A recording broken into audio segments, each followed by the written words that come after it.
Chez ECOV, on fait de la voiture un transport collectif. On déploie et on opère des lignes de covoiturage qui sont comme des lignes de bus, sauf que c'est assuré par les conducteurs qui passent par là.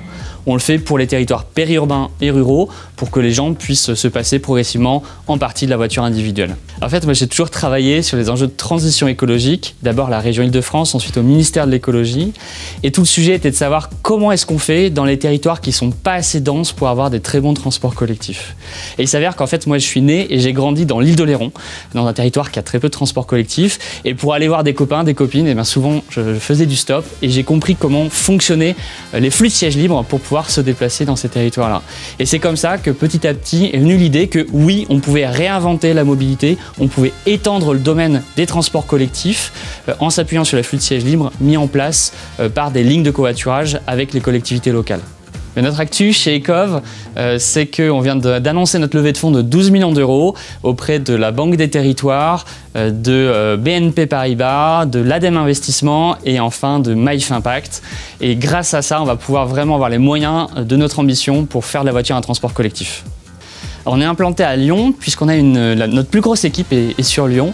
On a déployé le premier service de haute qualité en termes de lignes de covoiturage entre Bourgoin-Jallieu et Lyon, le service qui s'appelle Lane, et qui a été la démonstration pour la première fois à notre connaissance dans le monde qu'il était possible de faire la mise en relation en temps réel entre des conducteurs et des passagers et que ça changeait tout puisque 80% de nos utilisateurs viennent de l'autosolisme et ont lâché le volant, sont devenus passagers parce qu'ils ont un service de très haute qualité. Alors Lane, comment ça marche? C'est très simple. Pour les conducteurs, ils conduisent comme d'habitude, ils partent de Bourgoin-Jallieu ou d'un peu plus loin, ils prennent l'autoroute et en passant, avant de rentrer sur l'autoroute, ils peuvent embarquer des passagers.